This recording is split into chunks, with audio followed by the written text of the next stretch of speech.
Yeah. Nah, nope. Profit. Yo, where you at? Where you at? My homie Lou on the mic.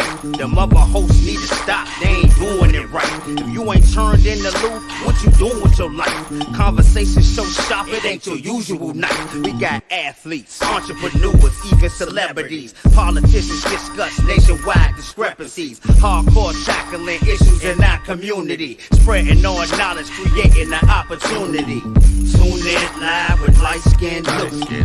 Tune in live with Liteskin Lou. Tune in live with Liteskin Lou. Tune in live with Liteskin Lou. Liteskin Lou. Liteskin Lou. Liteskin Lou. Yes, indeedy. Yes, indeedy. Yes, indeedy. What's up, everybody? Welcome to another episode of Live with Liteskin Lou. I'm your host, Liteskin Lou, and this young lady right here to my left is my co-host, the lovely Kiki. Hey, y'all. Today, y'all, we got special guests in the building. But before we get started, I want to give special thanks to last week's guest, Triple Threat Gym. Trayvon, the Sniper Marshall, the Wayne Sugar Wayne Holmes Jr., and Dave, the Body Snatcher Whitmire, for stopping by and showing love. And also, I can't forget about you guys. You guys showed a lot of love, and we appreciate that. So hit that like button, and if you're new to the channel, hit that subscribe button. And now, let me introduce this young man. This young man is a professional fighter in a bantamweight division. He's 22-1, 11 KOs, highly ranked in the WBC, WBA, IBF, WBO, and he's the current WBA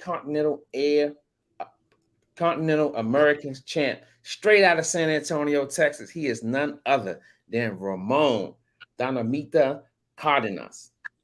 What's up, champ? How you doing, man? How you doing? Thank you for having me. Man, it's all good, man. It's been a while since we chopped it up, young fella, and guess what? You have been very, very busy, and we got a lot to talk about. So Yeah. we're going to jump right into it, man. Let the people out there know a little bit about yourself and how you put those boxing gloves on. My name's Ramon Cardenas, from San Antonio, like you said, man. The main reason how I got into boxing, it was a very like big coincidence, man. It wasn't something like out of like the like the fairy tale of I saw the boxing gym one day and I just fell in love with it that day. For me, it was more like what happened was originally my brother had gotten into it first, and I was playing soccer at this time, and I liked soccer more.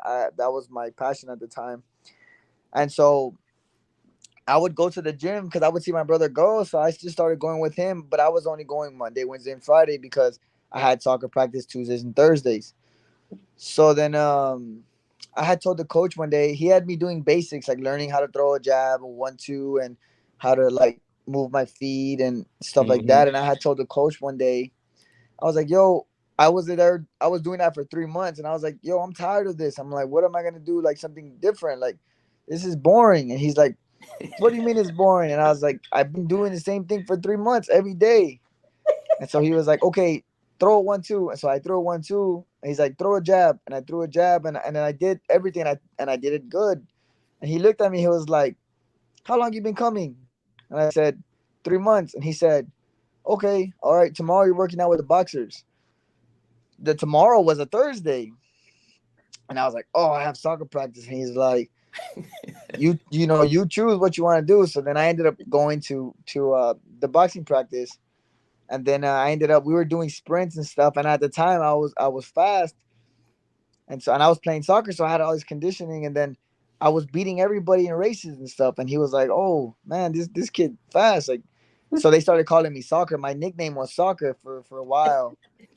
And then, they gave me a nickname. That's the first time I heard a nickname like that after sport. Yeah. And so then after that, I just kind of kept going. And then really whenever I fought, the first time I had fought in 2008, August 14th or something like that, I fought, was my first fight. And then after that, I was like, okay, I like it. When I won my first fight, I was like, I liked it. And then I lost 3 in a row, and I was like, I don't really like this because I lose. I'm like, I was losing. And then my coach at the time was like, I promise you, if you keep training, you're gonna win. You're gonna win fights. And then I won my my fifth fight. I was 2-3, and then I ended up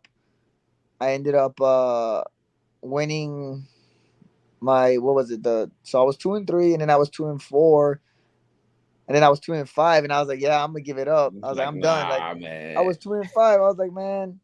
So then I ended up just winning. I won like 40 fights in a row, just like nonstop.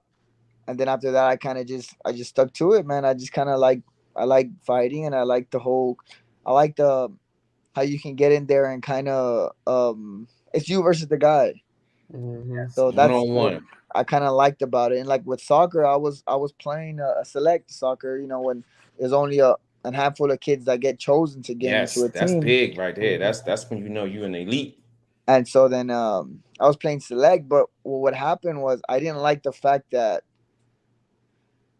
I could be playing my hardest, but the kid in the back is not. So I was like, man, like I'm not gonna be dealing with that. And I ended up just kind of sticking to boxing after that, and the rest is history.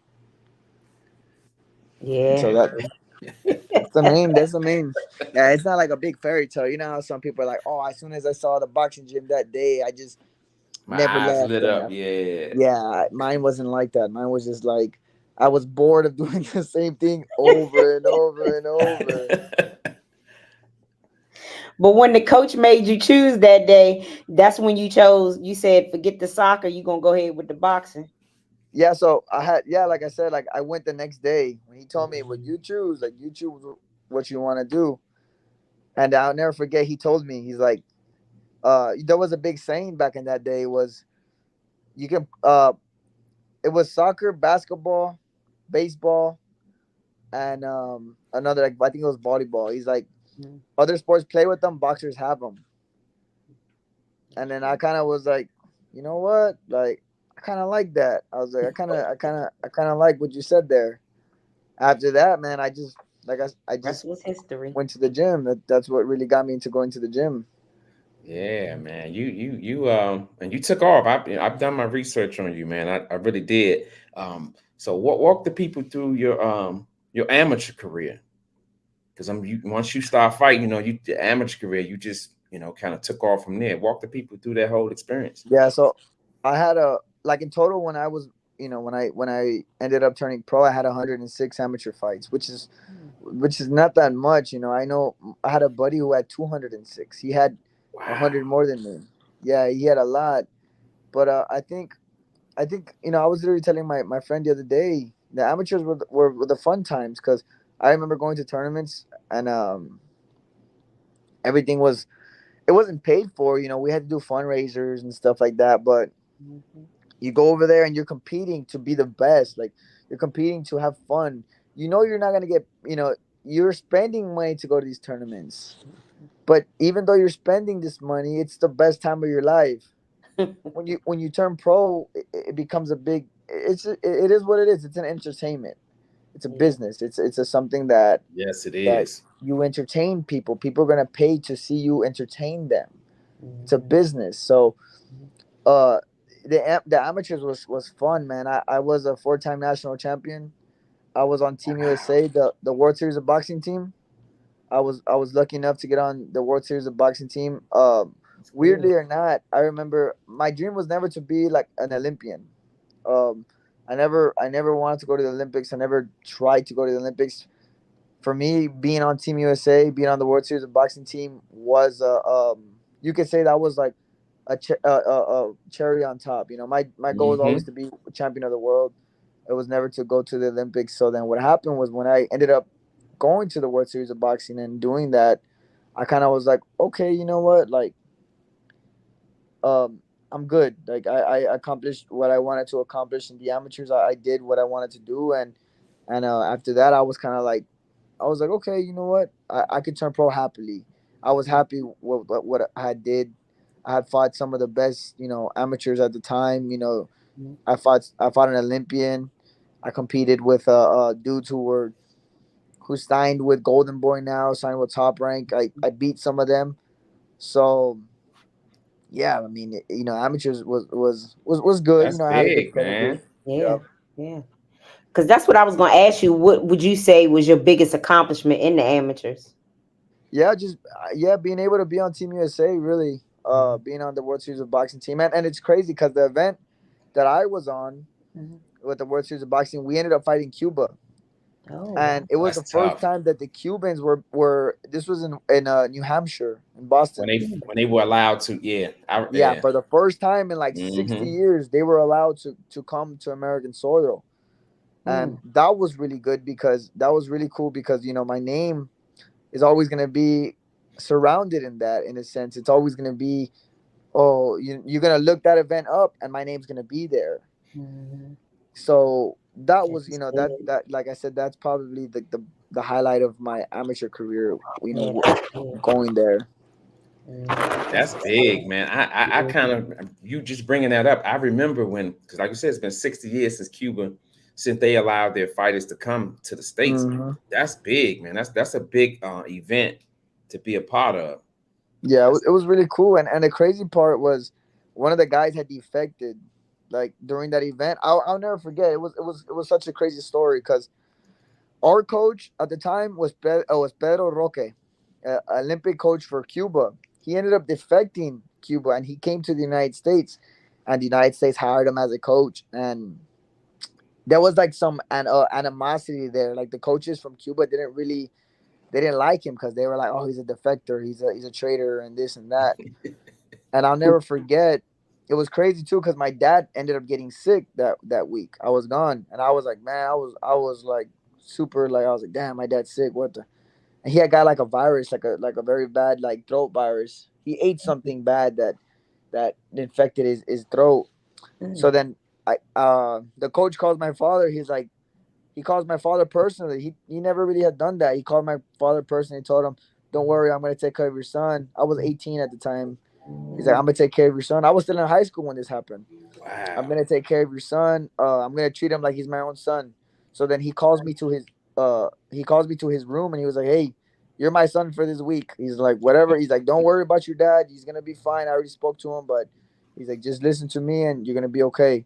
And then I would never forget. I kind of I kind of was walking, because I could walk around the hotel, but at every elevator and every exit there was a Cuban like you could say like security guard Mm-hmm. that was there, and I was like, man, like dude, these guys got it rough. I was kind of like, dang, I was shocked to see like that how bad like uh um well, not how bad, but how strict and like the security is, and they wouldn't leave at all. Like they'd be at those doors like every minute of the day. So if they weren't sleeping, if the guys were sleeping, they'd be like there. It was crazy, but it was a cool experience. Not everybody can say that they saw that stuff. That's Yeah. right. And You you know. can look, and guess what? You can say you saw that, man. So Yep. that's right. So I'm gonna fast forward a little bit, man. Turning pro, the coach you had, like you say, you had your 106 amateur fights. Mm. That's that. I mean, honestly, the way things are going now, Ramon, that's pretty good Yeah. because you got Mm. fighters that's only. I can name you 4 or 5 fighters right now that only had 40 or 50 amateur fights. So Mhm. 106, that's starting to move up the charts a little bit. But Yeah. I'm gonna That's fast that's, forward a that's a little good bit that's a about good the number. pros. Yeah, it's a good number. Yeah. The Mhm. pros, those 8-ounce gloves, Ramon. Walk the people through. First of all, your first pro fight and what it was like putting those 8-ounce gloves on, man. People always talk about. Let the people know about that, man. Man, it was funny because I had fought a dude. I had turned pro in Piedras Negras, and right here, like across the border, right here in Eagle Pass, and it was weird because I had told my coach, I was like, man, I was like, if I catch somebody with these little gloves, like I know I'm gonna hurt them. And then because they were so small, man, and it was crazy because and if anybody tells you, and this is how I tell everybody, if anybody tells you with those 8-ounce gloves, if somebody hits them and it don't hurt, they're lying, because Mhm. every punch hurts. Like I don't care who it is, it could be a guy who's 50-0 and no knockouts. But if he hits you, it's gonna hurt you. And so I knew that from the get go. So I was like, man, I had to be careful. And as soon as I felt that first hit, like on my glove, Mhm. I was like, oh man. I was like, okay, this is different. I was like, this is different. So I had to make sure I was being very like, Your cautious. And to defense this, got to be on point. yeah. Mhm. But yeah, that's the big difference is the little gloves, man. Them little gloves and because you wear what is it, 10 ounces, 12 ounces, 10 ounces, but they're big padded 10 The ounces. big So padded drinks, man. yeah, it's not the same, but the 8-ounce little gloves, whoo, and depending on who makes them, And if it's you're hey, going to keep, like the Everlast ones, man, the yes. power don't hurt. They hurt for sure. Hey, Kiki, you see how like every time we interview a fighter, when we bring that question up, how their face just light up about them 8-ounce gloves. I love it, man. I love it. Because they hurt. I'm telling you, if anybody tells you it doesn't hurt, they're lying. They're lying. Feels like a fist. Oh man. Crazy. Mm-mm-mm. Yeah, so man, look, hey Ramon, you Uh, know me, I'm a straight shooter, man. mhm. You know, you like a younger brother to me. So Yeah, yeah, I think back when when I first seen you come up to the Headbangers Gym, right? yeah. So walk me through that whole experience, man. Cause you were in there with some dogs, man.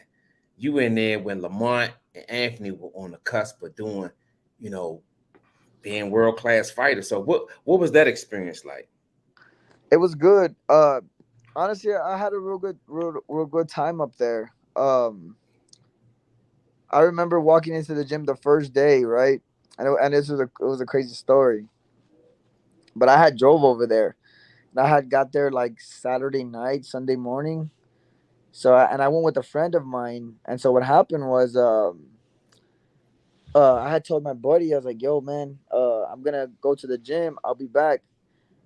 And I didn't think I was gonna spar. I didn't think I was gonna do nothing. I thought I was just gonna meet the guys and just train, see if they like what I can do or and stuff like that. So then what happened was Boog was like, "Hey man, well, you're gonna spar Rashid Warren." And I knew who Rashid Warren was in the amateurs, like Yeah. who doesn't know who he is, right? So I was like, "Oh shit." I was like, "Oh man." I was like, "Okay." I was like, "All right, like cool."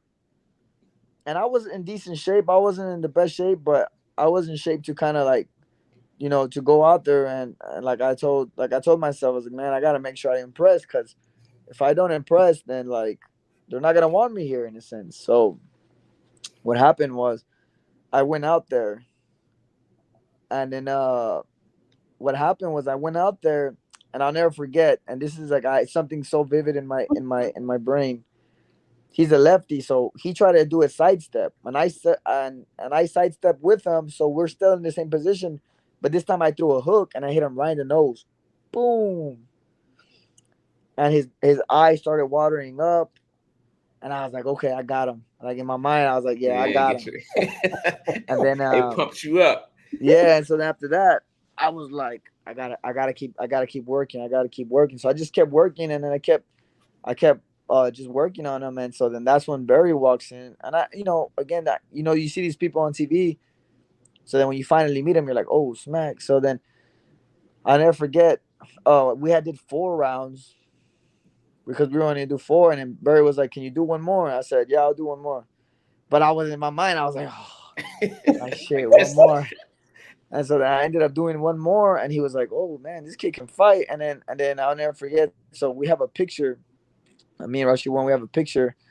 And then that during that picture before that, he was like, "Man, I thought it was gonna be easy."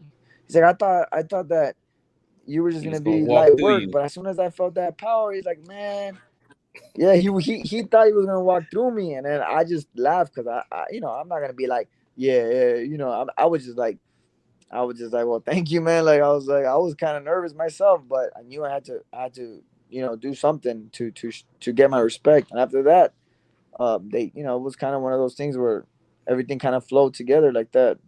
And like, so it was funny because then Lamont was like, Lamont Anthony were like, man, this motherfucker can fight. He's like, he can fight. Like, Hey. he's like, they were all laughing because Rashid kept telling him, man, I thought I was gonna walk over this kid. Like, I thought I was gonna like do whatever I wanted. And then they were like, because I had told Lamont that my cousin, because Lamont and my cousin won the USA team together. And so he's like, Who's oh your yeah, cousin? that's Raul's cousin, man. Raul can fight. He's like, man, if that's his cousin, then I knew you were gonna be in for something because Raul could fight. And so then that's how everything kind of like flowed together. And we ended up, after that, we ended up becoming real close. Wow. Kevin said you always had that Duran hook. Kevin, that's Lamont My boy O's Kevin. bodyguard. Yeah, Kev, man. Yeah, I Shout remember out to my Kevin. That's man my boy Kevin. Kevin. He I here every remember week. Kevin. I was looking at the comments, but I couldn't. Yeah, it's my boy Kevin. Yeah, Kevin, he been around a lot, man. He I got a lot of used to mess stories, with man. Kevin so much. I used to mess with Kevin. I used to ask him, yo, Kevin, he's like, could you just choke somebody out right now? And he's like, if I wanted to, I could. And I'd be like, choke that guy out. He's like, nah, I can't do that. Yeah, I remember messing with Kevin a lot. Kevin over out here choking people. Yeah, Right. I remember No, telling him. I his remember telling hands that. registered. He ain't supposed to be doing that. My boy Kevin, I remember. Oh man. Yeah, that's funny. Ramon, you fighting super bantamweight?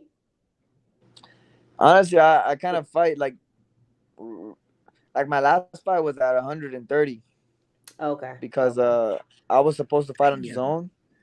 Okay. I was supposed to fight a kid named Hector Valdez. He was with Okay. Golden Boy on the zone, and that fight ended up falling through. He had an injury, so then he pulled out the fight. So then my manager was like, "Hey, let's get Ramon a fight wherever we can. Like they just put him on anywhere." And so then my trainer ended up getting me on a card here in San Antonio, and the guy was like, the guy that we got, he was like, "Oh, I'll fight, but I can't make 126, 122. Most I can make is 130." Okay. And we said, "Man, like let's do it. Like let's get at 130." But usually I'll fight at like 122, 118. I feel better at 22 Okay. than I do at 118. Okay. But whichever pulls up, whatever.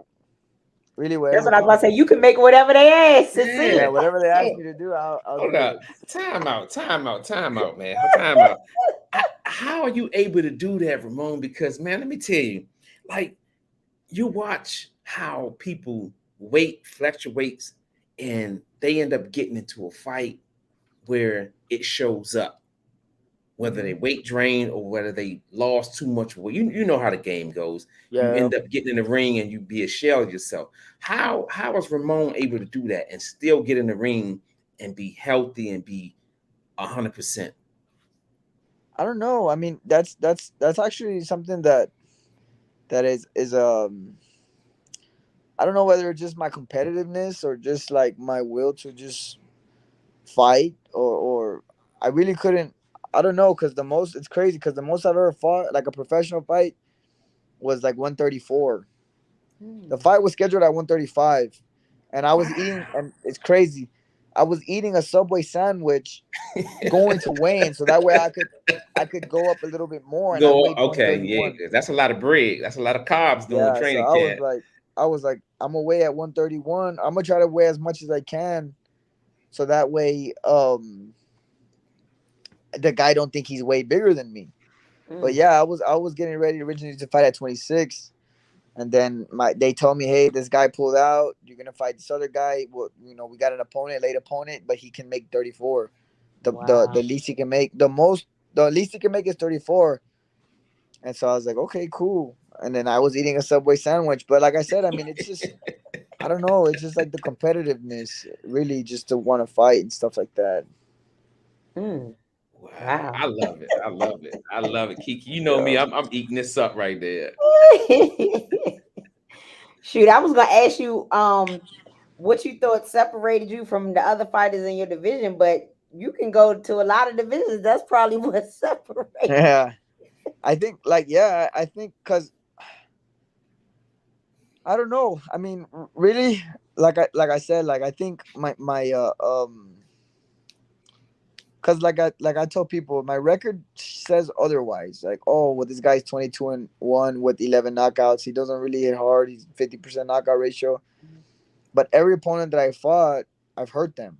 I might not have stopped them, but I've hurt them. Whether it be a body shot, whether it be I drop them, whether it be like a shot where I see them visibly like they're not there. Right. And I think once they feel that power and once they feel like, oh man, this kid can punch, that's when Yes. they kind of like start backing up. So I Oh, honestly shit. feel like that's what really helps me. Power is something like that is really just natural. Like a lot of people say, oh, I'm gonna work on this to hit hard, but it's like if you got it, you got it. If you don't, you don't. Like He got that that's pop. that exactly. That's really what it is. If you got it, you got it. If you don't, you don't. And Mhm. you just gotta be better at whatever you can do. Like if you're fast, you gotta be good at being fast. If you're good counter punch, you gotta be a hell of a counter puncher. I agree. Yep. So I Agree. agree. Now I ain't gonna pump your head up because Ramon, I seen you over the years, because you've been hanging out with my nephew, my brothers, they always brought you around. I remember Anthony Peterson, world class champion. I said, because I started seeing you a lot. I was like, who is that dude right there? They was like, oh, that's Ramon. They was like, man, they was like, Slim, don't let the smooth taste fool you. Slim got that pop. So I started paying a little more attention to you, and started watching you fight, and I was very impressed because I watched how you came to the Headbangers Gym, and you was able to take away a lot of stuff from being around world champions. Like you said, you yeah, sparred with Rashid Juan, you was around Anthony, Lamont, and other fighters who was coming through there at that time. I can't even tell you how many fighters was coming through there at that time. yeah, yeah, that was a lot. Yeah, but I'm That gonna was a go back lot. to what Kiki was talking about, like your weight class. I put together a couple of names because, like you said, you fluctuate between 118 and 122. So in 122 division, Monster Inu, you got Stevie Fulton, you got Neri, and you got Goodman in that 122 division. Can you, if you was to visualize fighting one of these guys, right? Mhm. How do you think you would do? Uh, I mean, like with Inoue, right? Mm-hmm. I I would basically, I don't know. I would just because Inoue he's a good fighter. He's a hell of a fighter, man. Pound for pound, one of the best.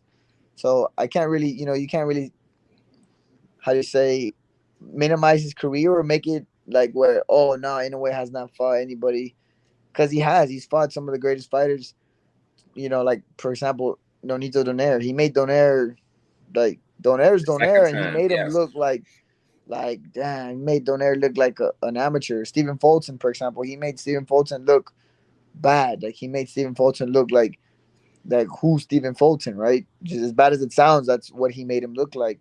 So I think with in a way, it's just showing no respect, right? With like for example, the first fight with Donaire showed him no respect. He He went did, out and and he showed him no respect, and he went out there and he showed like, hey, I'm Donaire. You're not just gonna walk me over that was a good like fight. like you do with everybody, right? So I think with in a way, it would be a fight like that. Like you might get caught with something, you might not, right? But while you're fighting, you better make sure that you show this guy no respect and you just freaking like for example, right? Amir Khan and Lamont Peterson. Yes, The first fight. That's a perfect example of showing no respect. Lamont said, "Oh shit, this is Amir Khan.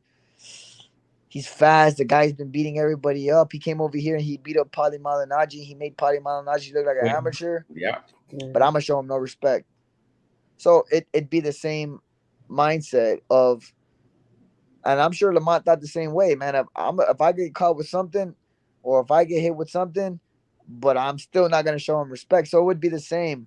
I feel like so that would be kind of like a game plan that I would do would be just go out there and freaking just throw it as hard as I can, and that's That's what right. in a way. With the other guys, man, like Stephen Fulton, right? I try to do what Inoue did to him because I feel like I think what happened with Stephen Fulton is I'm not gonna say he shut off in the moment, right? Because he didn't. He did good. He did what he needed to do, but I think he showed, like I said, it all boils down to the respect line. Like Stephen Fulton showed in a way too much respect where he got hit and he was like, oh, and he was like, okay, I can't get hit with this no more because it hurts. So he stopped. He He just stopped being aggressive. exactly. He just shut down. And the other champion, and it just as the other guy is gonna lose, man. Like the other champion, the other guy who has the two belts, anyway, is gonna stop him. Anyway, is gonna Yeah, like I just think so. destroy him. And that's going. And That's they have both. They have 4 belts. They got 2 belts each, right? So this is yeah. going to be for undisputed, right? Mm-hmm. Man, And he's gonna be undisputed just like that again. With the 118, he worked for it, but this one is kind of like, if it I was was hand. Stephen Fulton, that's the fight I would have taken. Yeah, I would have taken the fight with the other guy because that's like, bro, you're gonna be undisputed like that, But I mean, it is what it is. yeah. I like. Ramon, do you have like a favorite fighter or fighters that you feel influence you or you look up to?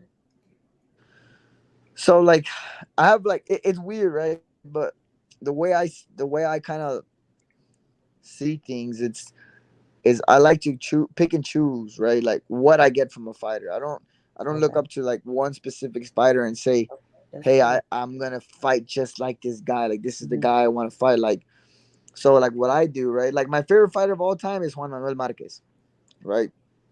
But the reason I like him so much is because of his counter punching ability, his his way of throwing combinations, 5-6 punch combinations, and every Mhm. punch he's throwing. Like from what I heard, the first one is hard, and the second one is harder, and the third one is harder. By the time you get to the sixth, you're like, yo. So you know stuff like that. That's what I like about Juan Manuel is the fact that his counter punching and just everything about his style is kind of like what I like to do, right? Not Okay, okay. not all the way, but similar. And Hmm. like for example, I like I'm not just because he's your brother, no, but I like Lamont because Lamont, if you see Lamont, the way he used to move and the way he would like break somebody down, Yes. he'd be in the pocket and he'd be moving right there and he'd break you down. That's what I like too. So you see how the styles are different. One Yeah, is a guy who's gonna, like Lamont was a guy who was gonna like, okay, I'm gonna try to break you down, and the other one was a guy who I'm gonna try to break you down, but at a distance. I'm gonna counter you more, and I'm gonna do this and I'm gonna do that. And so it's like I said, I pick and choose what I right. get from a fighter. But like I would say, right? So my favorite fighters are like, Juan Manuel Marquez, and then you got Lamont, and then you have like Lomachenko. But I would say like a younger Lomachenko. Lomachenko's already, Mhm. he's 35. He's had 300 and about 20 fights. Competitive Yeah. fights and stuff. So I think that's catching up to him. But Yeah, like I said, I get different stuff yeah. from Get each of pieces those out of it. fighters, That's and then I good. and I try to take it out from them because Okay. I've seen fighters, man, and the way it's kind of, I'm not gonna say it's bad, but it's like they like somebody, they want to fight just like them, Hmm. like they want to do everything like them. If the guy walks like this and he uses his right leg to walk first, the guy wants to do it. It's like, They bro, want like to do yes, So you yeah. you basically like I'm gonna put you basically like I'm gonna put my own hook on it, exactly, like and that's cool. I'm gonna do what he does, but I'm gonna do it to my like how it comes naturally for me, Right. and that's what I like to do, and so that's why I like those three fighters that I named. I Mhm. get something out of all of them, and like for example with Lamont, I look up to Lamont a lot when it comes to boxing, but I look up to him more outside of boxing. Yeah. Okay. Boxing is one thing, but like then you get to meet him and you get to see who he is as a person, and it's Hmm. crazy. I tell people this story all the time.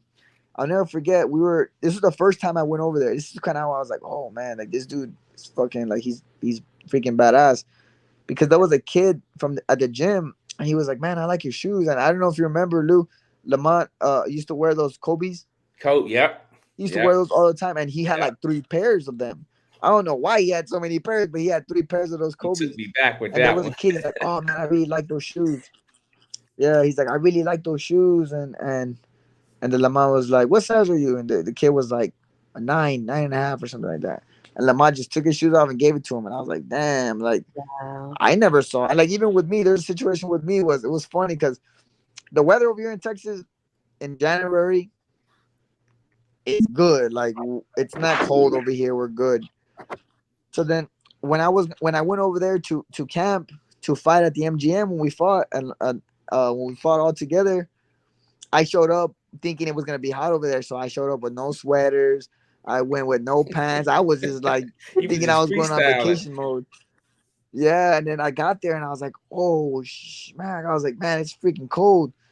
So then I go to the gym the next day and everybody's laughing because they're like, man, you think you're in Texas, boy? Like you're in DC, like it's cold over here. So then Lamont went home that same day. He went home the next day out of nowhere. He was like, he just brought me like 3 sweaters and like the big, like he got me like a real big diesel sweater. I have it still to this day. It's like a blue diesel sweater that's like really freaking like has a lot of padding. And he gave me like, and it was crazy. And this is like I told you, man. This is how I knew he was such a cool guy because he gave me a Porsche, the designer, Mm-hmm. like the car. He gave me a Porsche sweater, and I had the Oh, tag in it and everything. He never Wow. wore it, and I was mm, like, and Yeah, I that's saw how the Lamont tag. is, man. I saw the tag, and this was in 2019. I saw the tag, and it said $399, and I was like, I felt bad because I'm like, dang, he just gave me the sweater, and it's like a $400 sweater. And then mm, I had told him, yo, like, I was like, yo, the sweater, if you want it back, you can have it. Like, don't worry. Like, he's like, no, no, just take it. So then I ended up giving it to my dad because my dad liked it. My dad was like, oh, that's a cool sweater. And Like then I you gave it like to that's him because I hot was right like, there. yeah, he was like, oh, that's a cool sweater. So I gave it to my father. But yeah, like I said, like each of the guys that I kind of like are my favorite. I mm. look up to them when it comes to just, boxing. But outside of boxing is what I kind of like, I look at too. You can't look up to a guy. I feel like, I mean, it is what it is, right? But and that's why I try to be a good role model. I don't try to be out and about. I don't try to be doing nothing because I might not know this, but there'll be kids right now that look up to me. That look up to you, And yeah, and imagine that's I'm out here acting a fool. I'm out here acting a fool. Then the kids are gonna look at me. They're gonna be like, "Oh, well, if Ramon can do it, then I can do it too." Because Mhm. look at where he's at, and look at that's where I want to be. So that's why. Uh, and I learned that back when I was in DC was looking at Lamont. I was like, you know what? Like I gotta be like this guy because like win, lose or draw, this guy people love him because of who he is. Like yep. outside of boxing, people like his character. People like his character. So that's what I want to be, and that's kind of how I carried myself. And that's like that to this day, man. It is because Lamont, he's a class act. Him and Anthony both are class acts. But Mhm. ladies and gentlemen, if y'all just Mhm. getting And in I here, saw Anthony man. in Vegas too. Yeah, he told me. He told me. He said, I seen little bro down in the what's his name, man. I Yeah, love I it. saw him in Vegas. Yeah. It was cool If y'all just getting in because here, I man, went up to y'all him and better I was like, hit that like button, man. We in here chopping it up with Ramon Dinamita Cardenas, man. He got a fight. Showtime, main event, September the 15th. Man, y'all better pay attention because guess what?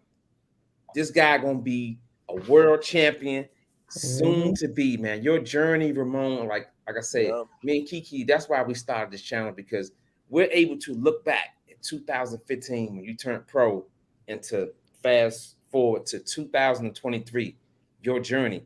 You have an opportunity to do something great. September the 15th, Showtime, main event. Winning this fight, what would it do for you?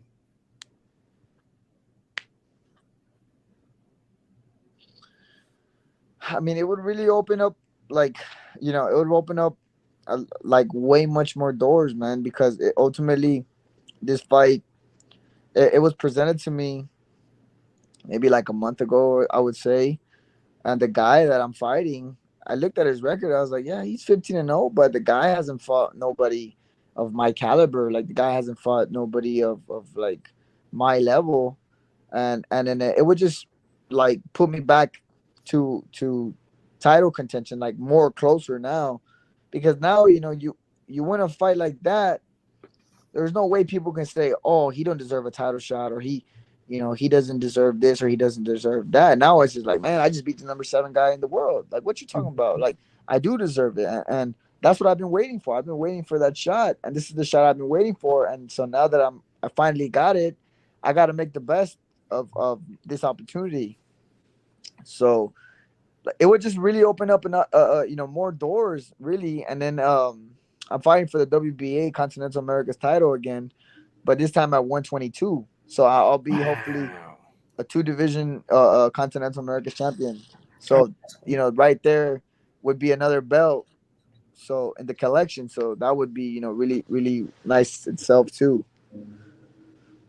So I'm pretty excited for that. I'm really excited for really everything. Shit, you excited? I'm excited, man. Yeah, that's gonna be good. That's gonna be good, man. Watching these young guys, as amateurs and then turn pro and they achieve something great. Kiki, have at it, man. It's a beautiful thing, man. Did the tickets go on sale yet for the fight?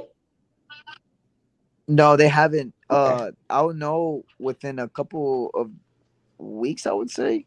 Okay. I'll know soon, because the whole event's still not it's official. Like, the event is official, but Showbox or Showtime hasn't put it out there to like where people, because I'm sure they got other cards going on before mine. So once mine is next, then they'll post it. Yeah, because when we watched the fight last week, we did see, when they showed the upcoming fights, we did see your name come up. They showed your name versus. Oh, nice. So Hey, look, I was like this.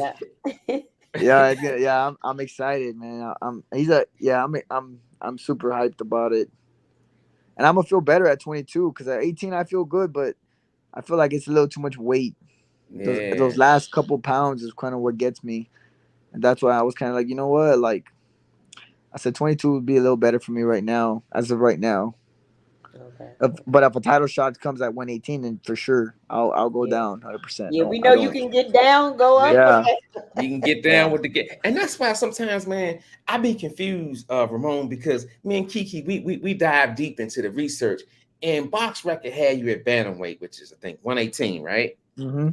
And now that you're saying this fight is at 122, so we be confused, man. We like to be on our game, but hey, if you can make 118 and make 122 and make it work for you, I'm all for it, man. Yeah, like I said, I mean, for me, it's like whatever presents itself and it's a good opportunity for me, then I'll take either or. It doesn't really matter. And like I said, like, I feel like, I mean, 4 pounds is really not that much. Like, once you get to like for example, like 140 to 147, that's difference. From 47 to 54, it's different. 7 pounds. So yeah, but when you're going from, like, let's say 22 to 26, 4 pounds. When you're going to weight 18 to 122, that's 4 pounds. So it's not like it's something people can't do, right? I think that people I want to fight in my division, but it's like, if there's no opportunities at your division and it's only 4 pounds away, why wouldn't you just say, man, screw it, I'm gonna go up and I'm gonna fight? That's the way I see things, like, I'm just like, that's the way, that I feel like, again, like, that's what's really opened up a lot of opportunities for me as well. Just the saying, man, screw it, I'm gonna do it, I'm gonna fight, and I'm gonna go out there and do my thing. Mm-hmm. A lot of people, they always use that as an excuse of, oh, well, it's not in my weight class, so I don't want to fight. But it's like, oh, okay, somebody else is going to take it, and you're going to be left without an opportunity. You're going to be left on the shelf because you just didn't want to fight. It's just as simple as that. Yeah, that's true. How's your training camp been going? It's been going good. I never really stopped training, actually. In May I fought, and then I took a little vacation. I went to Japan for 2 weeks. No, for a week, actually, not for 2 weeks. For a week, and then I just came right back. And it was funny. I got off the plane, and it was like, I got off the plane Sunday, Monday morning, and that Monday morning I went to the gym. Really? Yeah, and then I sparred that. You take a rest from that long flight. Yeah, I was like, man, I gotta, because I was like, man, I just gotta keep training. I feel like when you start taking day off and you're like, well, I'm gonna take this day off and I'm gonna do that and I'm gonna do that. That's when you're like, I'm gonna take another day off and I'm not gonna. You one of them, okay? I got you. But that's a long flight though, Japan. That's it was a long flight. Yep. Man, I'd have been trying to get a nap, get an 8-hour nap. Because see, Kiki, you gotta realize they young. They 27, 26 years old. Me, I'm like, look, I'm gonna take a nap, I'm gonna sleep, and then tomorrow I'm gonna get up and I'm gonna go work out. Because whenever when I travel, I'm all the day that I come back, I don't go back to work the next day. I always take one day, Yeah, rest to after that. readjust. Yeah, Then I go nah, back to I work. got back like at 12:30 and Monday morning. I Uh-huh. went to sleep, and then I I was back in the gym that same day. So I was like, Wow. it's just one of those things where I was like, I took a week off already. I vacationed. I went to Japan, and I had fun. Now it's back to my job. So I never really stopped training. Okay. Camp's been going good. We've been stepping it up on the gas recently. Mhm. This week we've been picking it up on training and stuff, and then Okay. sparring gonna get better and everything. I think next week we'll probably be sparring more rounds, probably like 8. I don't like sparring Damn. too many rounds because it's weird. Because if you're gonna burn yourself out in sparring for Mhm. the fight, by the time you get to the fight, you're already all bruised and Yeah, beat you up. leave it in the gym. The great Exactly. Teddy Atlas always say you leave it in the gym.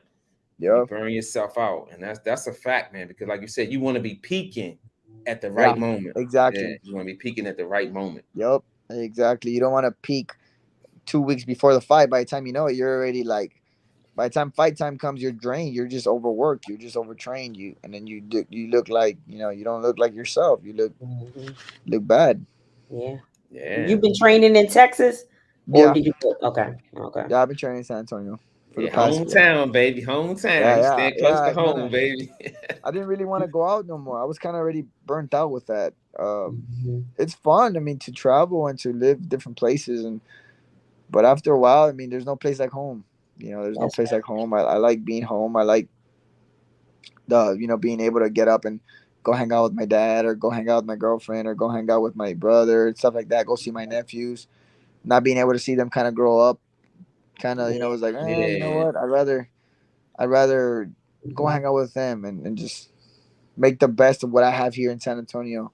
Because Mhm. when it all boils down, everything's the same. Like, it's just really as much. It's just really how much effort you put in to training and to doing these things. That's right. What I say was the difference, because like when I Mhm. was in DC, the stuff that we would do over there, it wasn't much different than the stuff I would do here. Mhm. But over there, I was just being able to focus more, right? Being able to all this extra stuff of like I'm saying, hanging out with my dad, my girlfriend, Right. Yeah. stuff like that. You cancel that, and all you're doing is training. You, I Mhm. would get home from the gym from 10, 2 o'clock. I'd wake up, I'd take a nap, wake up at like 4. I would be bored, so 6 o'clock I'd go run, come home, sleep, and then same thing. But Mhm. if you're here, it's kind of like, oh well, you go train in the morning, you go run, and then you have from, let's say, for example, like we train early now, so from like 9:30 till about 4:30, then you have all those hours that you're not doing nothing. So that's when you go get yourself in trouble. That's when you go eat a burger, you go do this, or you go do that. That's when that stuff happens. But now I'm a little older. Now I'm like, okay, well, I can't do that. I have to be more disciplined, and I have to be Yeah. more uh um just really just disciplined with what I'm Mhm. doing. Like, if I'm gonna do this, I'm gonna do it right. And so that's really what I just, like I said, I've been training in Texas because I just really got burnt out of just leaving so much.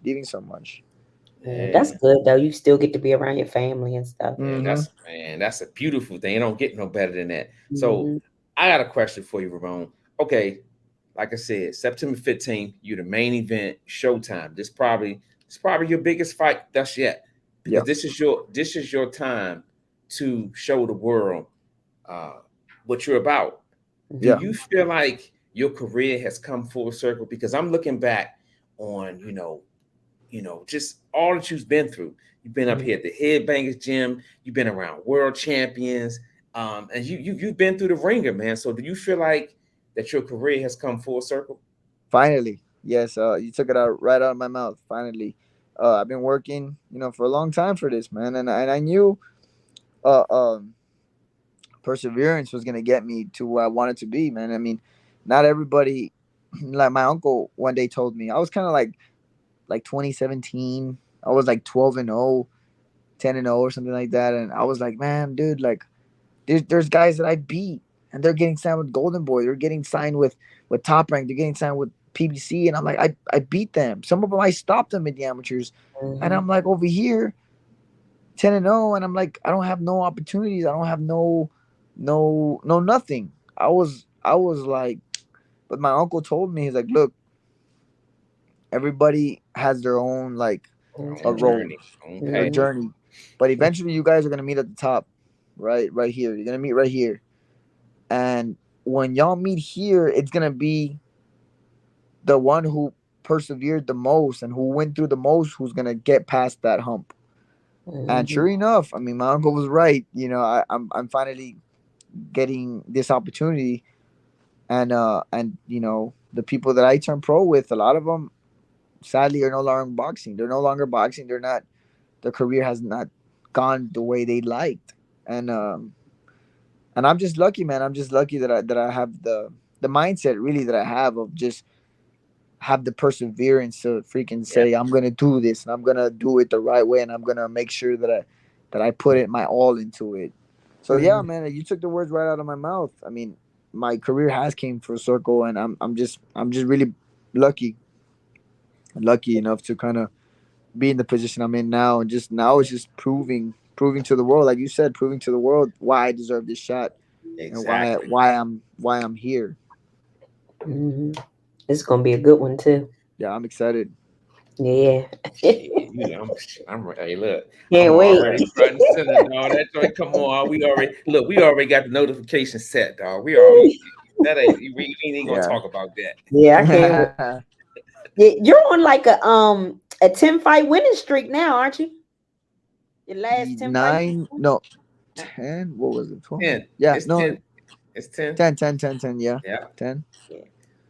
Yeah, I had that loss, and I mean, no excuses. I lost, right? I'm not gonna say, oh, this, but everything that could have went wrong. That was with Like, Danny Flores, right? yep, Yeah. Okay. But Good after everything job. that, that you've could have been, went that was wrong. in 2017. But after that, you've been on your 10 fight winning streak. Yeah, that's when I buckled up and I said I couldn't be eating like. So it was funny, right? The day of the weigh-ins, I hadn't ate for 3 days. I hadn't ate for 3 days because I had to make weight. Okay. Damn. And the day of the weigh-ins, I made weight, but I was already like beat. And then me and my dad, just my immaturity at the time, I was 22 years old, 21, Mm-hmm. 22. So I'm thinking I'm invincible. I don't think nothing can happen to me. So then I went and I ate a burger that same night, and my stomach got Blew up. so bad. It got so messed up. And then I had weighed 122 and a half from my fight. The next day I woke up, I was at 124 and a half. I had not rehydrated, nothing. And so then the first round I went out, I was like, oh yeah, I'm gonna knock this dude out. And the second round, I'm the second round I go out, I just feel like a wind like leave my body. Like I was like, I got so exhausted. And in that same round, I threw a right hand. Boom! I messed up my right hand, and I Wow. was like, And then I told my dad, I was like, yo, my hand hurts. I'm like, dude, like I don't know if I broke it, but it hurts bad. I could not throw it. And then my dad's like, oh, you want to stop the fight? I said, hell no. I went 10 rounds like that. 10 rounds. Wow. I went 10 rounds with a messed up hand Mm, and with the stomach virus too. On mm, top of that, and I lost by 1 round, a majority decision. Lost a majority decision. I mm. was like, okay, cool. But it was the best thing that happened to me because it showed me that I couldn't be immature. It That's showed what's me up. that I needed to take it serious and eat the proper way and lose the weight the Yeah. proper way, not be BSing with my diet, not leaving it a week before to lose 10 pounds, stuff like Mhm. that. And so You got smart, yeah, man. that Got was the best thing wise. that could happen. Yeah.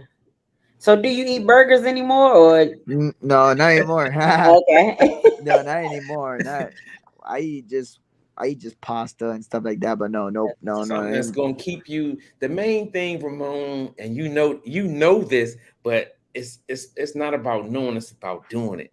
Yeah, yeah, of course. Eating Yep. red meat and burgers, that's that's double trouble right there. When Yep. you stay amongst the lines of, 2 pounds a week before the fight, that's a good thing. When you got anything more than 5 pounds, 4 pounds, Yeah.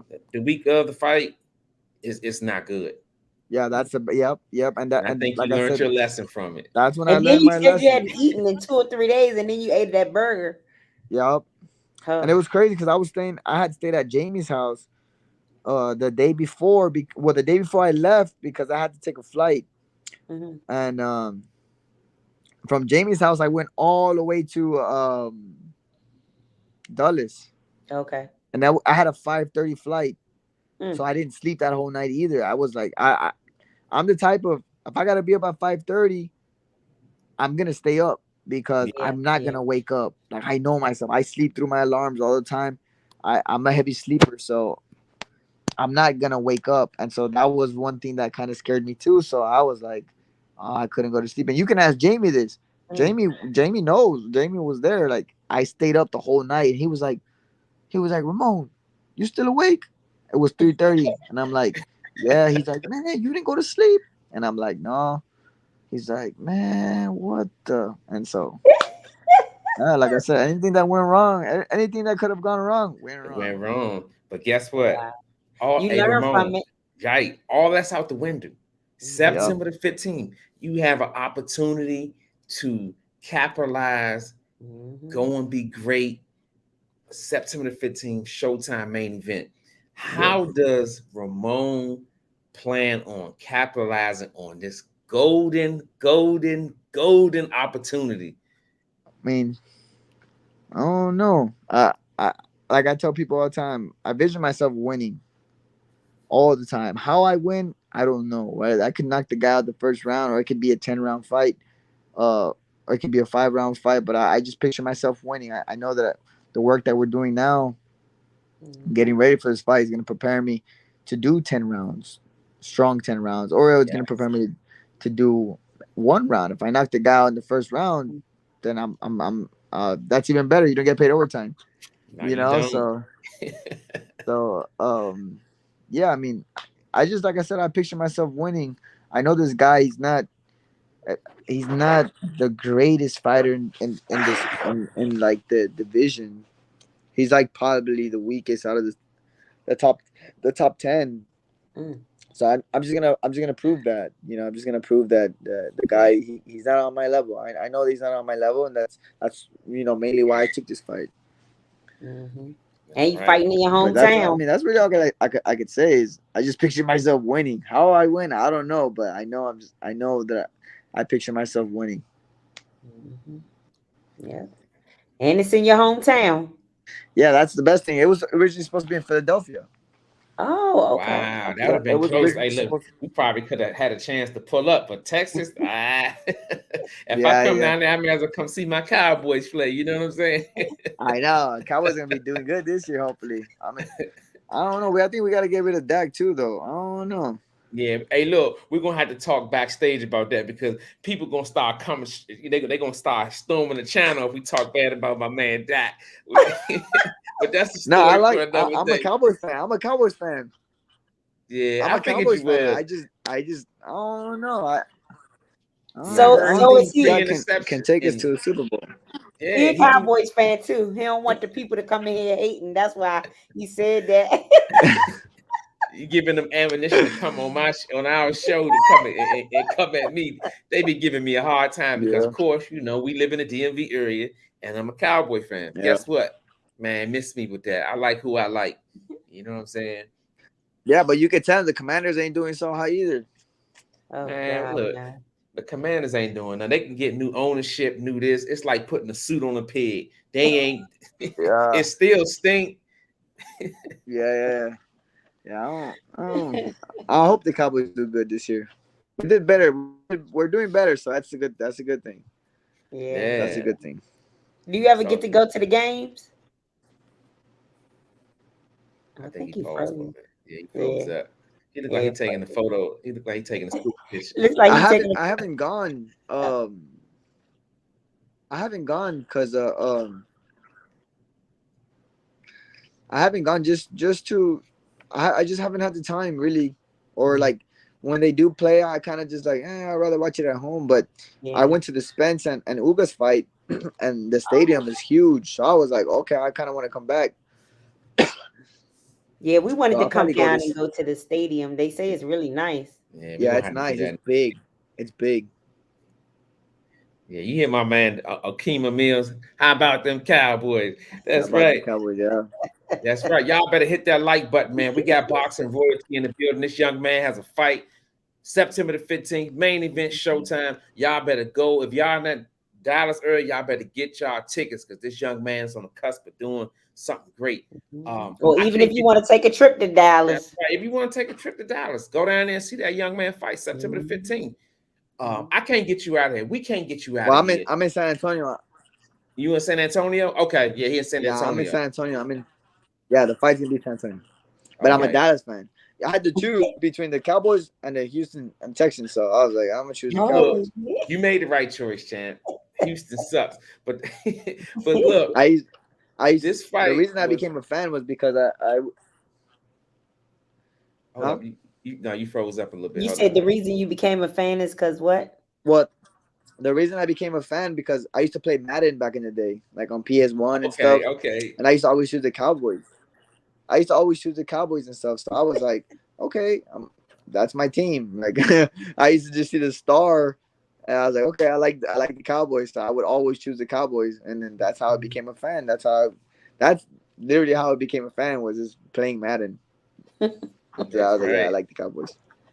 Earl Spence turns Crawford. We talked backstage. I can't get you out of here. Me and Kiki can't get you out of here without talking about Terrence Crawford and Earl Spence, man. Talk to us about the fight and just what's your thoughts on it?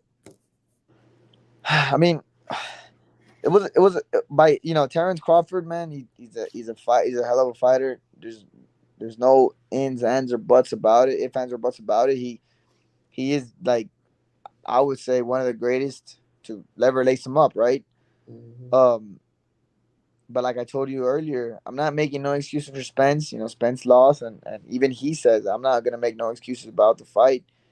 But just if you look at Spence and you look if you look at the way he looked, he did not look all the way there. His eyes looked like had a glare in them.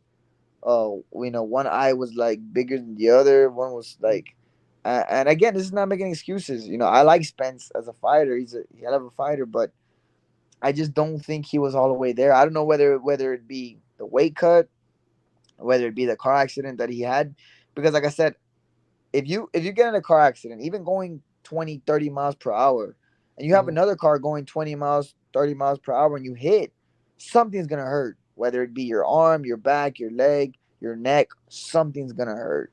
Now imagine you're going about 80 miles per hour in a Ferrari or a Lamborghini, whatever he had, and the way he crashed and the way the car ejected him, there's no way that you come out of there healthy. And people can say, "Oh well, Ugas, he fought Ugas and he looked good."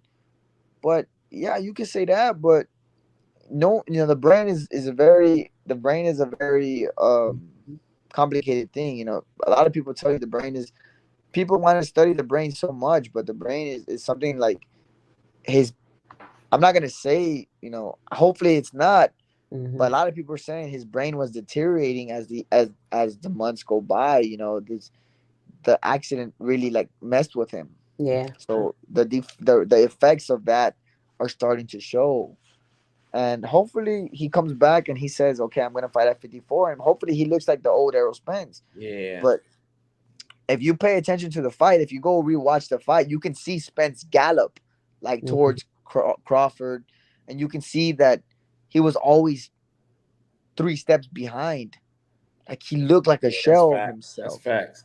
He wasn't the old Errol Spence of like where he's just gonna beat you up and he's gonna like just really just beat you up. He looked like he would gallop.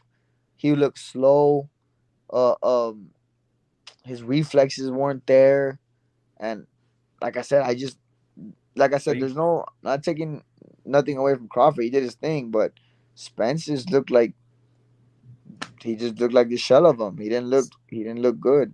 So you think at 154 he would do better? Because I honestly think at 154, I think Crawford would still beat him, but I think he Yeah. would have Spence would have a little more energy, would be a little closer. That's just my take. Because Kiki always said that, she felt like after the accident, she's been standing strong on that.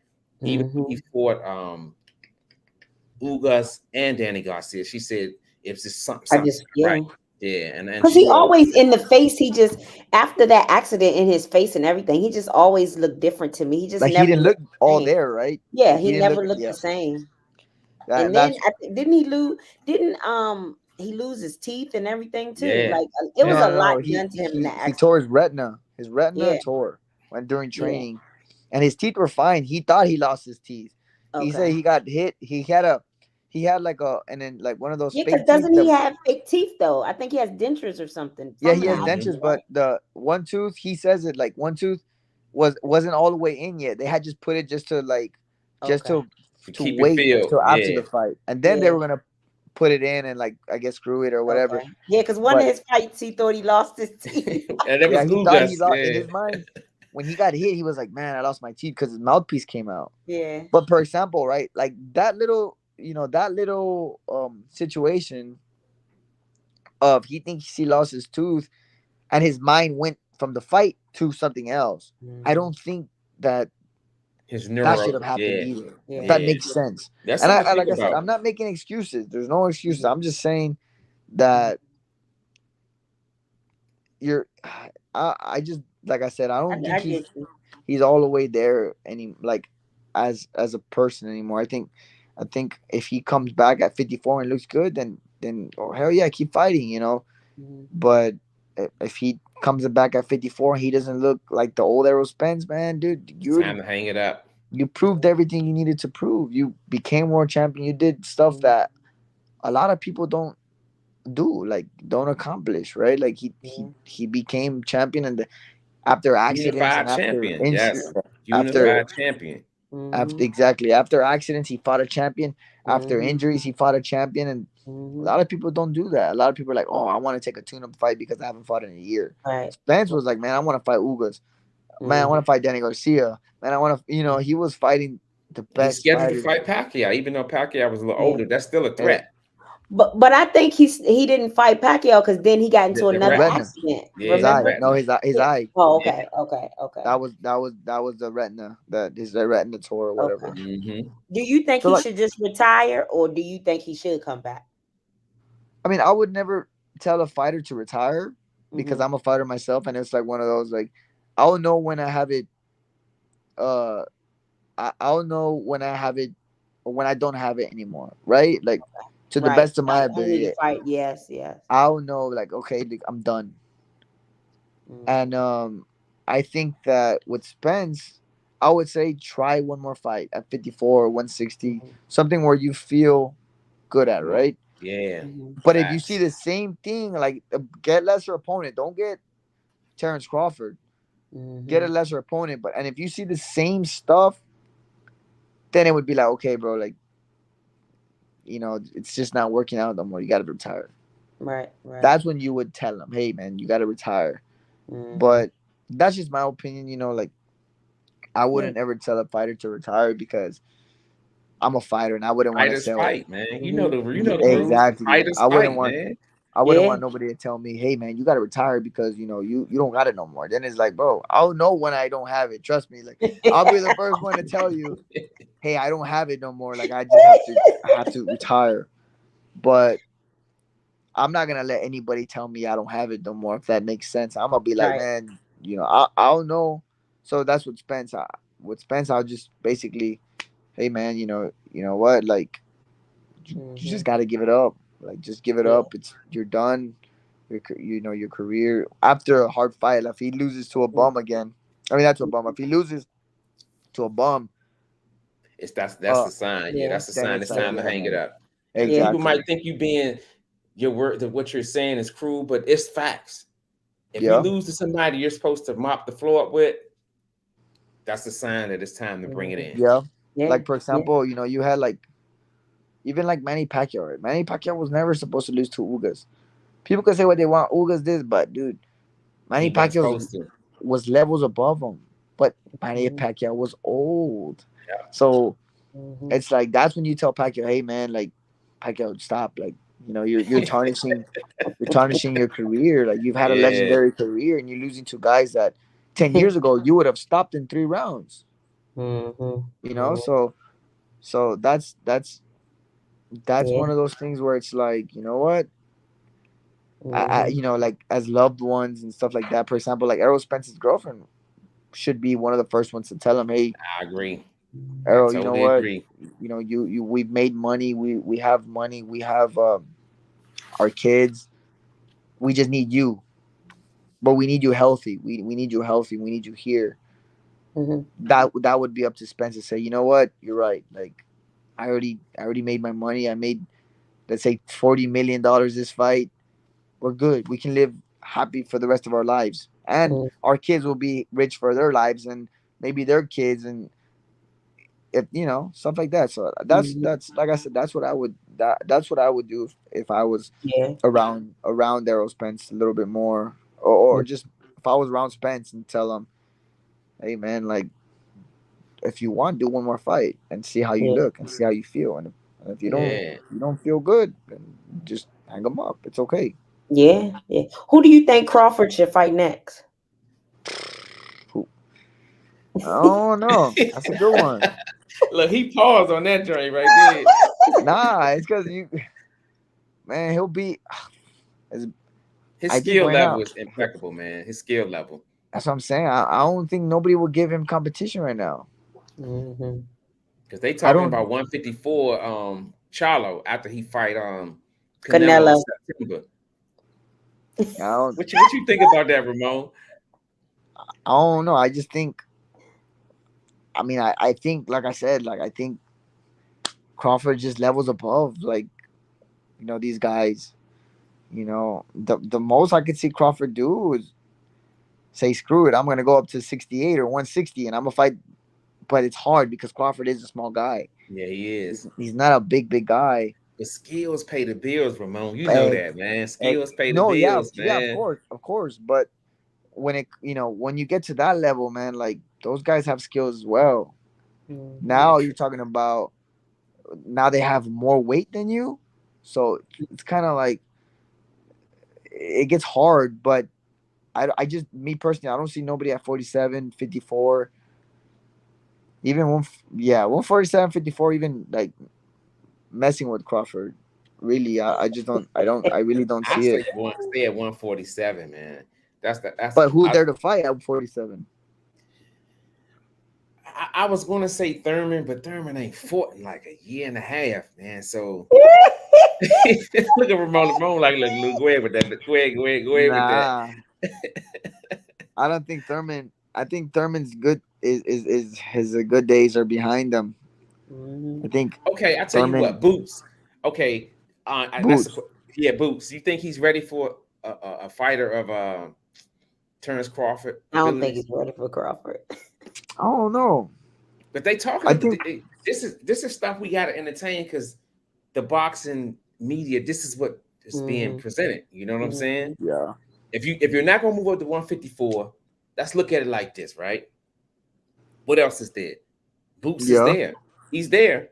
I don't feel like he has the experience, but we got to entertain that. Who No, else I at mean I think see, so like you got Boots, right? And with Boots, for example, this is my thing. Is Boots has 30, what, 35-0 or something like that? He's 30 and 0 with 26 knockouts, I think. Mhm. Perfect, right? How My thing is, how would you not be ready? And you're IBF, you're the IBF champion, the interim champion. How would you not be ready? I personally think that would be the next best fight to make at 47, because there's nobody else that can challenge him the way Nobody. Boots Mhm. Boots could challenge him. I think Boots would give him a run for his money 100%. I think if he gets lazy on him, which I don't see Crawford getting lazy on him. But if he gets lazy on Boots, I think Boots will beat him. So it's just Yeah, one of those things where boxing is boxing, man. You don't play Yeah, boxing exactly. any Because given night. Yeah, That's yeah. what it's yeah, about. because you can't say you can't. Oh, it's because I don't think Crawford has much time to waste anymore. He's 35 years old, Mm-hmm. so his prime, his It's prime of fading like a away. man, It's fading it's away. fading away. So there's no time for him to say, "Oh well, I can't really fight these guys because they're not ready." It's like, man, bring them on. Like I know, let's say I have another good 2 years in my career where I can actually compete at the best of my ability, then go right ahead. Like hell yeah, let's do it. Let's do it right now. Let's do it next month, or let's do it in a couple months. Like, let's do it. Yeah. But that's the way I see it. And like Boots has nothing to lose. He has everything to gain, nothing to lose. People can say, "Oh well, he lost." Okay, yeah, he lost to Crawford. He didn't lose to no. He didn't lose to no Joe Blow. He lost to Yeah. the best fighter, arguably right now in the world. I give it to him, Canelo. Like Canelo's Mexican. I'm Mexican, but I give Crawford over Canelo right now. I see it, Crawford, Canelo, and Inoue, because that's what that's what it is. Like I feel like those are the three guys that you have to kind of. Those are the guys who are fighting each other. You can those three guys can switch patterns. You can put them 1, 2, 3. You can put 2, 3, 1. Like so yeah, that's the way I see it. Is like everybody's there's people who like Kiki said like, oh, I don't think he's ready, but Yeah. you got to see it as you got to see it in both sides, because Yeah, that's true. That's true because though. Boots is That's young. true. You could say, oh, another 3 years, but by the time 3 years comes, Crawford be Crawford will be 39. 38. 38, Oh yeah, 39. 38, that's true. 30. That's So true. it's like one of those, hey, well, if he Yeah. gets them in 3 years, then it's like, oh, Crawford was already 38 years old, man. Like, he was already old.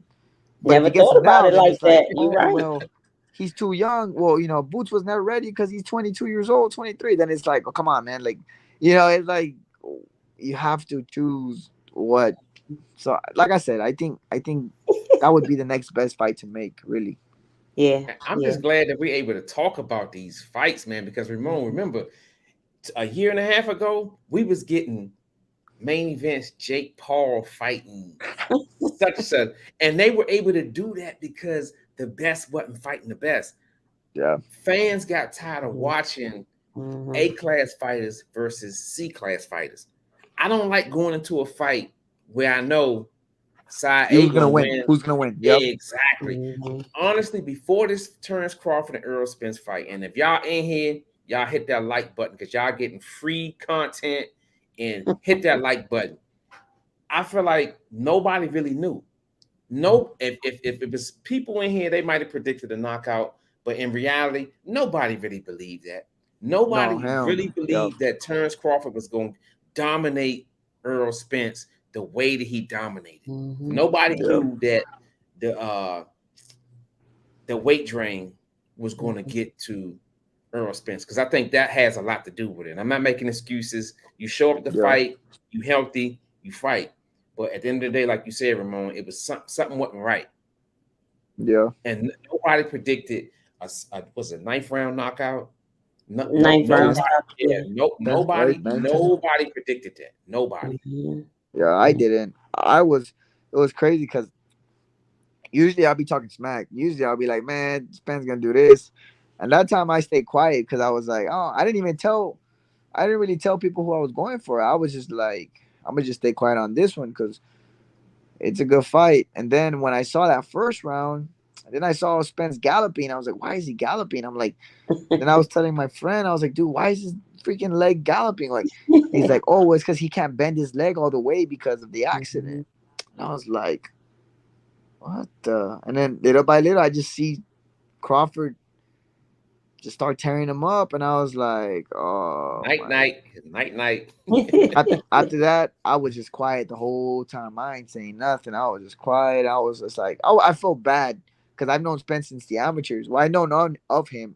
He was in the amateurs when I was in the amateurs, and that was one of the guys that I liked. I look up to him. One of those guys like, he follows me on Twitter and everything, and it's crazy because if he sees this, man, I'm not talking smack. I'm just look, talk your talk, man. He might be at your fight, Ramon. Right. You September never know, 15th, right? you the main event, Showtime, San That's right. Right. Antonio. Hey, look, Kiki, somebody in the chat. What's his name? Matthew Ramirez. You know him, Ramon? Yeah, that's my boy. He said, let's talk about Ramon. All right, let's talk about Ramon. Ah, Put something in the chat so we can talk about it. Well, we've been talking about Right, Ramon. that's what this whole show was about. But we like to go, right. we like to get Yeah, fighters' when we was perspective closing on out. fighters. Yeah, as we Yeah. closed So out. Kiki, you gotta ask him about that other fight we was talking about. What fight? Whatever fight happened 2-3 weeks ago. Oh, you already talked about it. You already asked him. What I asked him about Inu. Yes. Oh, I did. Okay, yeah, Oh yeah. yeah. I'm getting old. My bad. I'm getting Yeah, old. you asked him. But Yeah, Lonzo no, that said, was Lonzo Yeah, I asked. was gonna read it when you finished Oh talking. yeah, go ahead. But what Go ahead. Lonzo said, Savage Nation 51, he wanted to get your opinion on Crawford giving the belts back. But from what I know, don't I've been learning this. Don't the fighters always give the belts back? yeah. It's just Yeah. the manner that he gave them back. But they always give the belts back because they have their own made, correct? Yeah, so what happens is like you pay a fee, right? You pay a sanctioning fee for Sanctioning like fee. these organizations, and then they end up giving the winner a belt, right? They'll make a belt and they'll give him the belt. But I mean, I really think it was good that he gave him the belts back because ultimately, I mean, he gave it to him in front of everybody, Everybody, Mhm. yes, it was a so good it gesture. shows like, hey man, like this is a respect. This is like a hey man, I might have beat you up. I might have done this, done that, but it's a Mhm. sport. People need to remember that, right? People take boxing somehow. They take it to that next level of disrespect, but it's like ultimately, man, it's a sport, right? We're doing this to entertain you, the Yes, fans, right? We're doing this to entertain the fans. So it shouldn't be no animosity after the fight, right? There should be Right, no, hey man, right. I want to do this guy. No, man, like what you do, you go to the fight, you beat each other up, and that's why I love boxing. I tell my girlfriend this all the time. I tell everybody really what I like about boxing and what I love about boxing is like you can hate someone. Like for example, let's say me and Lou, we hate each other, right? And Mhm. we say, man, Lou, I want to get in the ring with you, man. I want to get in the ring with you too. And then we just go at it, right? And we just go at it for 10 minutes nonstop. entertain. By the time that 10 minutes is done, we're gonna be tired, but we're gonna love each other because it's gonna be like, man, bro, I'm Yeah. sorry. You're gonna be like, I'm sorry too. We're gonna give each other a hug because you win each other's respect. You win each other's respect. So that's why Crawford giving Mhm. him the belts back. Yeah. Obviously, when he gave him the belts back, it's also like, hey, these are your belts. These are legit yours. You paid for them because of the sanctioning fee. But at the same time, let me give it to you. Let me give them back to you and show a sign of Yeah. respect of if it wasn't for you, if it wasn't for me, this fight wouldn't have happened. This fight up for undisputed wouldn't have happened because they could have kept avoiding each other. Yeah. Yep, Spence could have been like, facts, "Oh, facts. I Yeah, want a they tune-up so fight." show so much class amongst each other. I They love did, this. and I did, Yeah. and that's why we stick around. Me and Kiki after the fights, we don't go to sleep like old couples. We sit around and we watch how Earl Spence and Terrence Crawford conducted themselves. Not Yeah, the trainers, because Bomac and Derek James, they did not speak to each other, but they yeah, wasn't the main attraction. The fighters are the main attraction, and they showed class. He came over like Zoe said, he gave him the belts back and in front of everybody so people could see, like, look, we talk trash between each other, but at the end of the day, we're still brothers, and we yeah, went out there to entertain. That's where I lay my head at with it. That's right, yeah. Juan. Yeah, Yeah. you see, like Juan says, he Yeah. said that, it's just to show who's the new champion. But, Mhm. you get your belt back, they pay for them basically, so you get your belt back and then the WBA, all the organizations will end up shipping their belt to the champion, they'll ship it out and they'll make it for them and they'll ship it out and that's how it is. But I think for big fights like that, I'm sure they have belts already made If for I'm that paying a weight. sanctioning fee for something, guess what? That shit staying with me.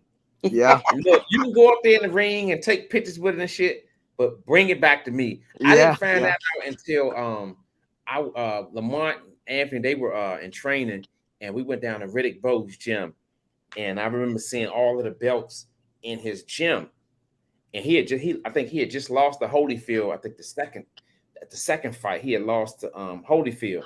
And I was like, Yeah. well, how he still got these belts? And he broke it down to us. He told us, he said, I paid a sanctioning fee on that. So this belt is gonna always be in my possession. Yeah.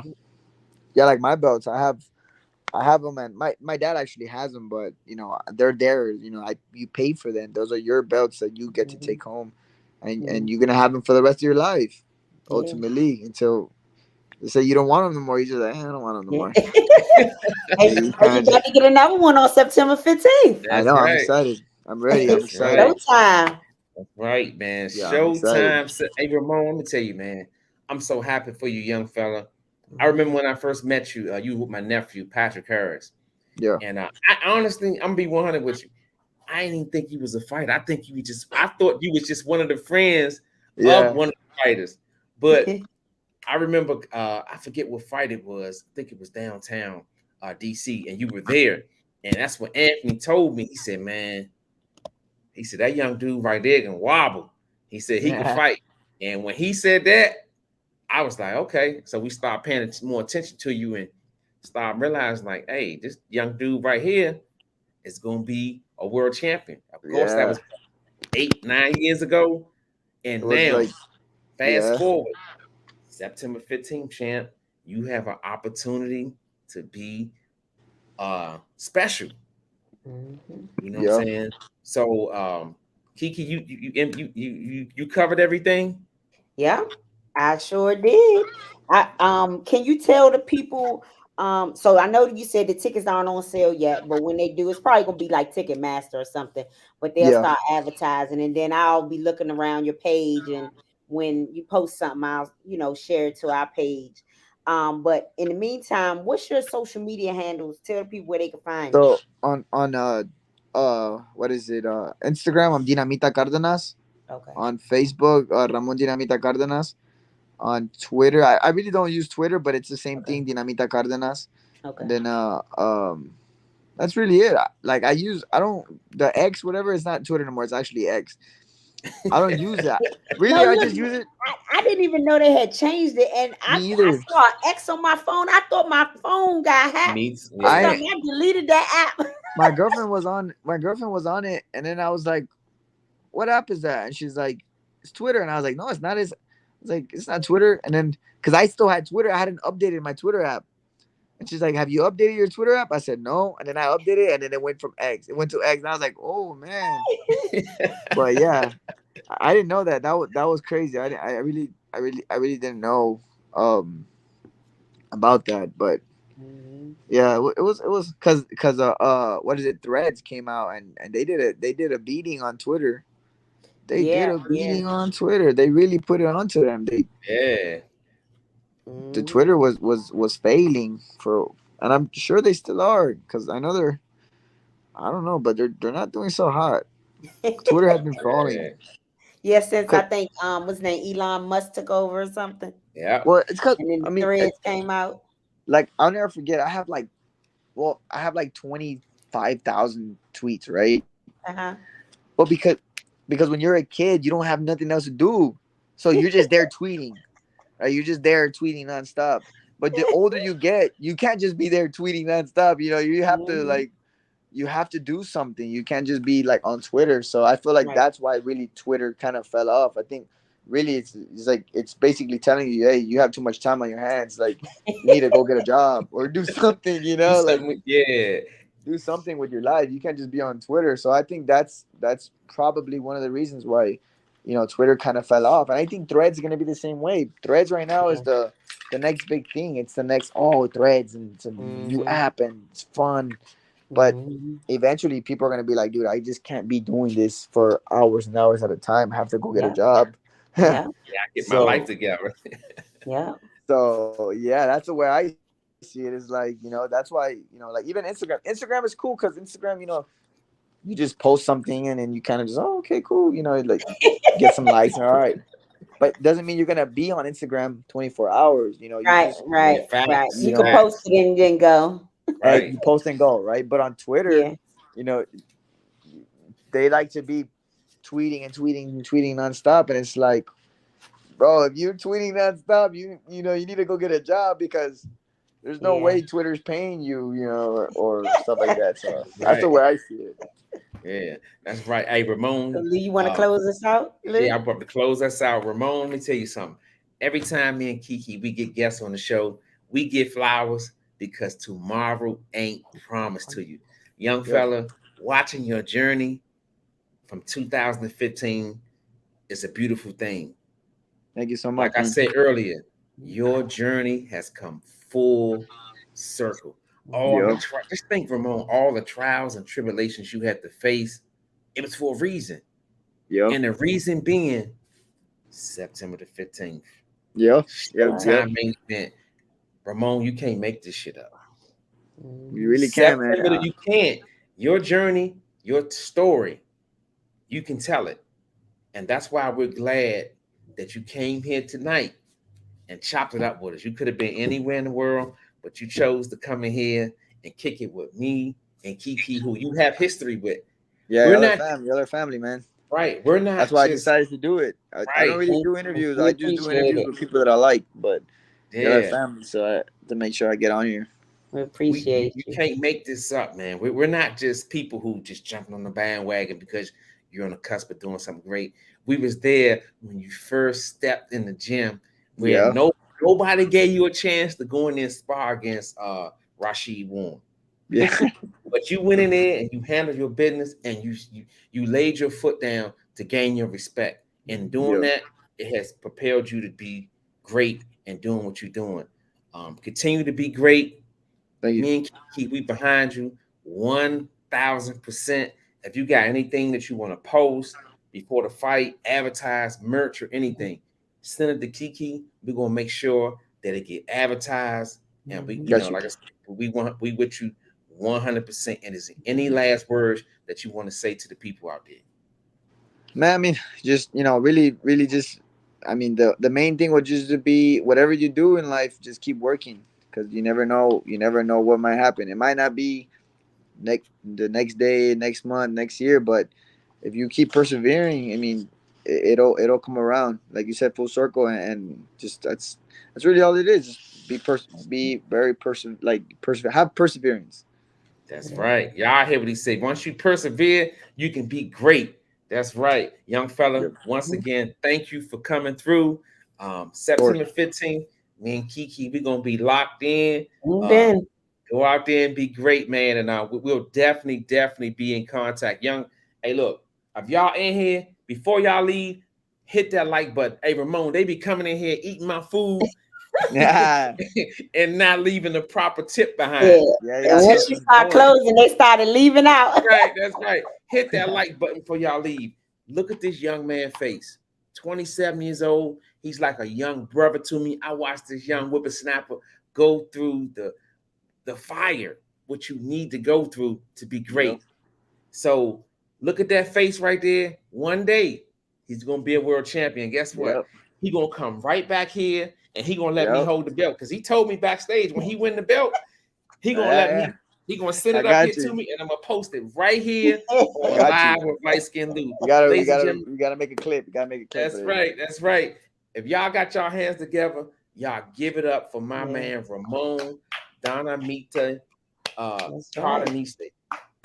Give it up once again, young fella. Thank you, man. We look forward to seeing you down the line, champ. Thank you, guys. Have a good night. Thanks, Ramon. All right, champ. All right. Bye-bye. Bye-bye. Yeah, that's right. That's right, man. My man Ramon Kiki. I remember when when I first seen him, I thought he was a spectator because he just didn't have that boxing, the thing was, he didn't look like a fighter. But man, once I went up there and watched him spar and watched him put the work in. He's always been a good kid. Yes, good kid. Came up here to Headbangers Gym and did his thing. Yep.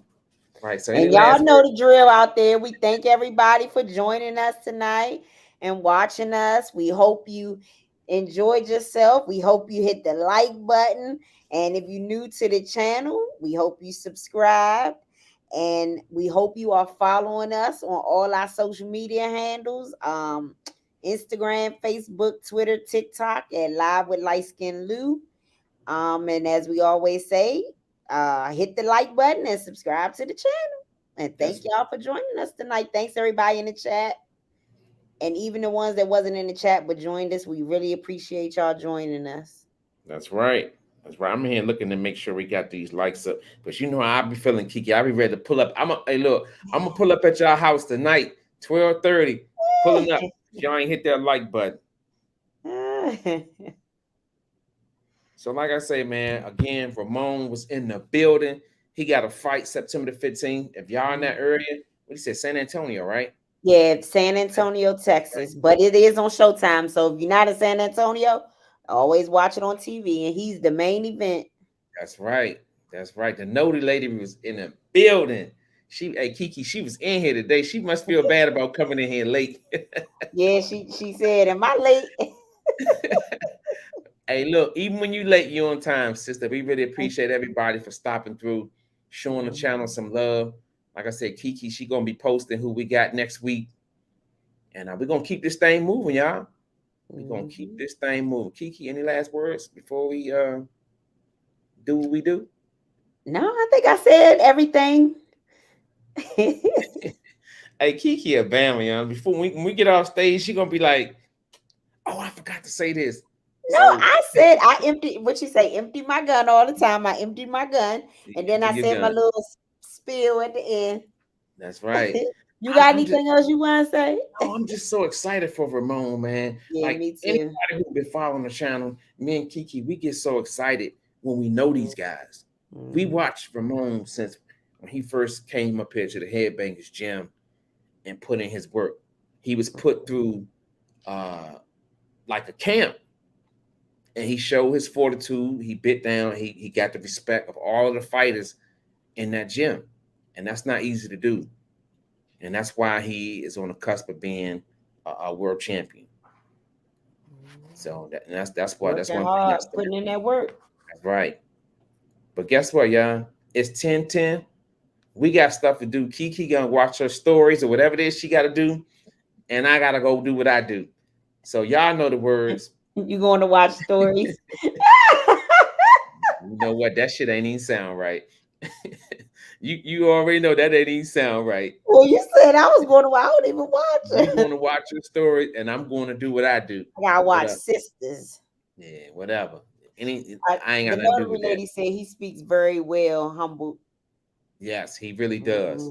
Yeah, he really does. But y'all know the words: stay humble, stay hungry, and always live your life to the fullest, because y'all, tomorrow is never promised to you. That's right. You know what? Don't mock me. But guess what? We about to get up out of here, and we will see you guys next Wednesday at 8:30. We up out of here. Peace. Yeah. Nah, no profit. Yo, where you at? Where you at? My homie Lou on the mic. Them other hosts need to stop. They ain't doing it right. If you ain't turned into Lou, what you doing with your life? Conversation so sharp, it ain't your usual night. We got athletes, entrepreneurs, even celebrities. Politicians discuss nationwide discrepancies. Hardcore tackling issues in our community. Spreading our knowledge, creating an opportunity. Tune in live with Liteskin Lou. Tune in live with Liteskin Lou. Tune in live with Liteskin Lou. Tune in live with Liteskin Lou. Liteskin Lou. Liteskin Lou.